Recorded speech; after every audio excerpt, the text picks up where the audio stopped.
Hello there and welcome to another episode of World of Tanks and Ungainly Titan, and in this episode I want to feature and highlight the KV2 Dreadnought. Now, I wasn't planning on buying a premium tank. I really wasn't. I had a personal offer for Polish tank. I was kind of half thinking about it, but I wasn't really in the mood for buying a premium tank. However, last week, towards the end of the week, a fellow YouTuber, Rest No More, I will link to the video in the video description, put up a review. He does quite a few reviews, especially of premium tanks, of the KV2 Dreadnought. And at the end of the video, I was sold. I wanted one. Because it looks like a barrel of laughs. It's as overpowered as hell. Now, I have speeded up part of the video there at the start of this battle, because I'm showing two battles in this episode, and to keep my upload manageable, given that I have trouble with uploads often, I've just speeded up the start of both battles before I get into the action. So, what's so special about this?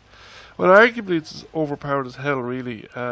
It's a KV2. Now, it's a tier 7 with more hit points, but it's got a better engine, so it's much faster and more responsive.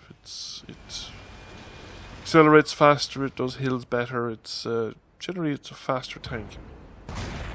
And it does that. And it does that with armor piercing.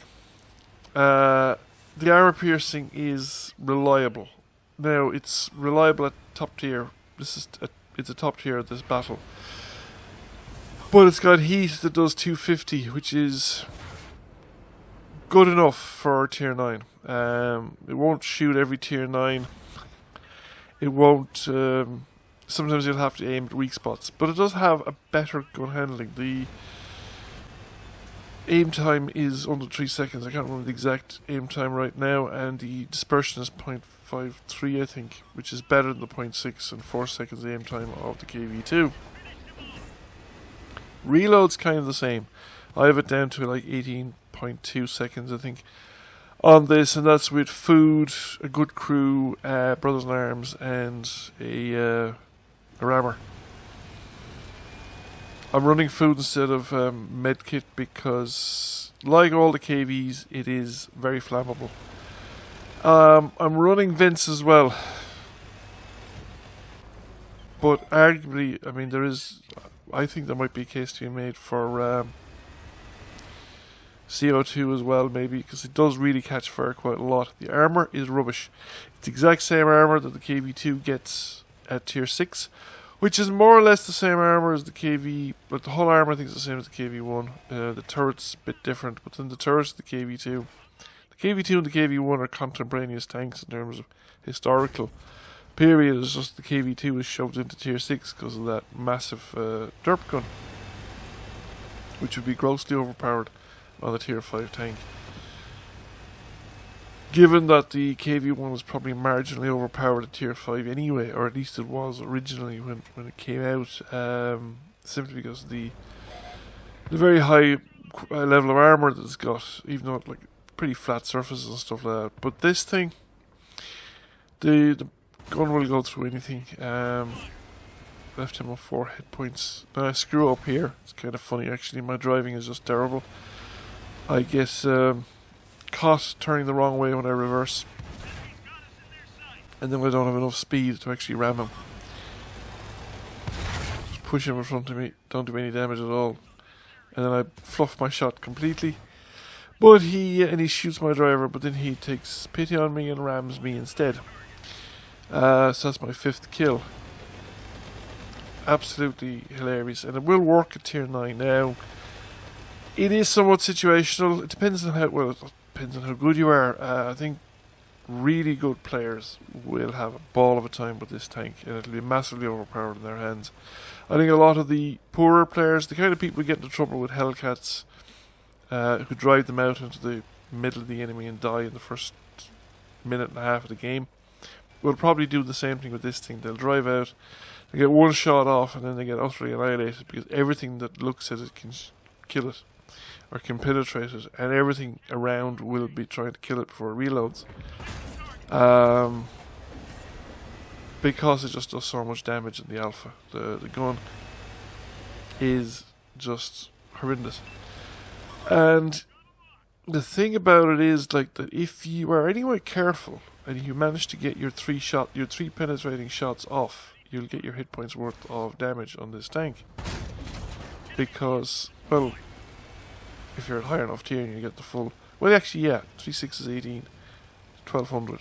So you're gonna get even against low tier tanks. Now I fooled myself here. I thought I was facing north when this happened, and that the artillery was actually much further north of me rather than actually west of me. That I was facing west when that artillery dropped behind me. So I went off looking at the wrong place. It is typical of a KV2. It's blind as a bat. You could probably pass quite close to the artillery and not see it. You can trade effectively with this tank as well, because you'll generally, as long as you manage to hit and penetrate with the outgoing fire, it's actually cost effective to spam premium, and I think you'll see a lot of premium spam with this tank. In the next game, I spam premium and I make a profit, despite the fact that I'm using a food consumable and a premium repair kit. Am I using it? Yeah, I'm using premium fire extinguisher as well. Simply because, well, why not? You're not really running this tank for profit, but I think you can. I haven't really paid attention to it. I played it for the weekend, and I had great fun doing it, but I didn't pay attention to how much money I was making, because you don't play this tank to make money. You play this tank to ruin people's days completely, and it's very effective at that. So that netted us a Devastator medal, 7 kills, 2,847 damage. But that's because some of the tanks didn't have more. It could have done more. We have a high caliber. We got a second class mastery. And I would point out that the second class mastery is on 1600 basic speed. That's pretty high. So there's people out there doing really, really well. And I think this is a first class mastery game. We're middle tier. It's not a strong tier 8 game. We're middle tier, and it's a lot of tier 7 and tier 6 tanks in the game. There's only, I think, 3 tier 8s per side, but I've decided to spam premium at this point. Just why not? It's there. I just wanted to see how it would work out in a game. I think I might have done it in a few games. I'd had some awful games with it. I mean, the thing is, you will have some awful games in it. You'll have games where the gun trolls you and just doesn't hit anything. You'll also have games where you're just on a wrong like if you're any kind of big open battlefield, you are in trouble with this thing, because as soon as it's spotted, and it will be spotted fairly easily, people will just prioritize you as a target. You're just such a big danger, and they know that they can hit you. I mean, pretty much anything that shoots at you can probably penetrate your armor, except maybe if you're top tier was 765s. Some tier 5s might have trouble with you, but most tier 5s should be able to manage, at least with premium ammunition.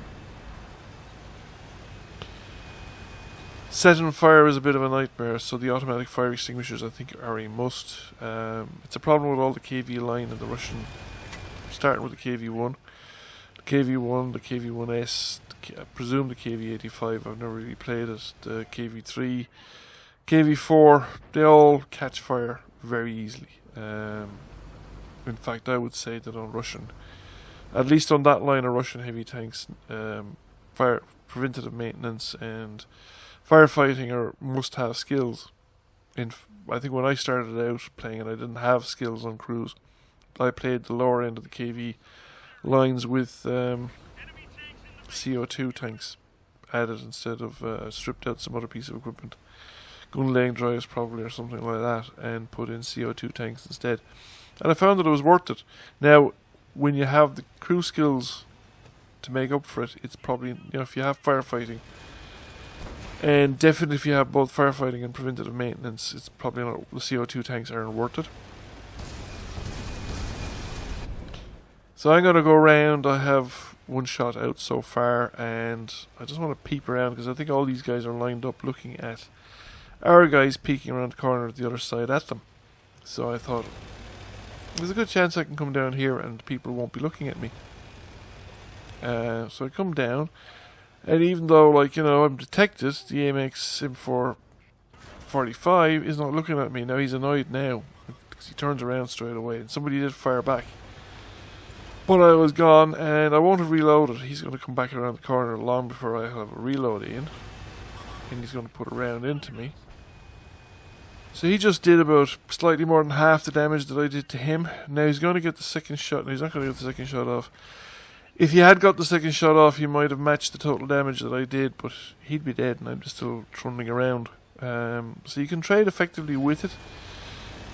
You just need to be careful, because you are pretty much, if you're going to be hit, you're going to be penetrated with this tank. It's just doesn't have the armor, especially when you're not top, when you're facing equivalent tiers or higher, and you can be facing up to tier 9s with this thing. But I mean, it's crazy. Like, it's this gun is as effective as the 15cm gun on the Borsig. You're doing similar kinds of damage, and I think you might even have similar kinds of shell performance. You're certainly doing similar kinds of damage, but that's a tier 8 tank. And okay, the gun handling in it isn't great. It's probably slightly better than this. Probably got better dispersion, but the aim time is probably slightly longer. And it does, like I said, similar kinds of damage. So this thing is kind of crazy, I think. That just never gets old. I don't know what happened. I presume my ammo racked him. Did him full damage there, pretty much. Now the T150 is in my way. I can't get a decent shot at the Oni from here. I'm gonna have to go down the street a bit. So, and I'd prefer to be back there where the T150 is, because I'd prefer to be doing it without really drawing the attention to the Oni too much. Although once I smack him once, I think he's gonna know I'm here. And he is paying attention to me already, and we do 730. And he hits me back for a nice piece of damage, alright, like, so I can't afford too many hits like that. So what's happening? We're still kind of with 4,500 damage done, 6 shots, and there's a light tank coming around behind us. So it's about time I turned around and paid attention to what was going on behind me. And as I turn around, of course, I think the T150 is turning around as well. So it's a P43, and we aim a bit, we don't, we miss. It's going to be hard. Yeah, it's tough enough. It'll hit sometimes. It'll hit moving targets. It's, you know, your typical Russian gun performance. So you'll have games of this thing where it's just going to be glorious. I mean, when everything lines up and your snapshots hit and all the the usual stuff goes on, you'll do amazing amounts of damage, I think, potentially on this tank. I mean, what, I've 6 shots out, 4,500 points of damage done. 10 shots, potentially 7,000 damage. Between 6,500 and 7,000. Now, you know, 10 shots in this is going to be a lot, because the aim time, not the aim time, but the reload's just so slow. So I'm driving around wanting to get the back of people. Really don't know why I came up this side. I really should have wanted to go to the next one, I think, but I don't know. I got lost. Sometimes it happens to me, I get lost on maps. It used to be a lot worse. I used to get really disorientated on maps sometimes. I found a long time before I got to, especially this map. I remember this map used to drive me bananas, because I didn't know where I was half the time, or what direction I was facing in. Now we're in reasonable shape. We have a fair amount of tanks left. There's 2 enemy tanks surviving. I screw up completely here at the end. I make a very basic mistake, which costs me. Well, I think I'd probably have died anyway. I don't think I'd have made the kill, but I would have gotten another shot, which would have made a big difference. Well, it wouldn't have made a big difference to the game, but it would have made a big difference to my personal result. The enemy captured as a King Tiger. King Tiger is coming around. He's actually coming this way, but I thought he might be peeking on the other side, and I just wanted to look around the corner. But I forgot to lock my turret. So I'm now caught with the slow turret rotation of the KV-2. I do get the turret lined up, but I don't manage to get the trigger pulled in time to put the round through. It would have gone through. I've no doubt about that, but I just screwed up, and it was a very basic mistake. And I should have known better, but there you have it. I make mistakes like this all the time. And yes, I should know better, and I still don't. Still keep making them, because probably why I'm not a top flight player. Because I don't necessarily learn from my experience. Now the King Tiger is finished, because he's no longer dictating the pace of the fight. He's sitting there in the middle, letting people shoot at him from every side, and he's not going to survive that, because people are just picking off his hit points, and he's outnumbered by similar kinds of tanks. But I suppose, to a certain extent, people give up. I often think that people do give up towards the end when they're completely surrounded like this. They just try and get that extra bit of damage, but they don't go to extraordinary lengths to try and even out the odds or change the game, change the way the game, is played. Like, he should have probably backed down the street, let people come after him, and see if he could get people to come after him one at a time. And he would have lasted longer at least, and gotten a bit more damage done. And if people really did come after him one at a time, he might have won. So you see him at 70,000. Now this might be, we got a first class mastery, high caliber.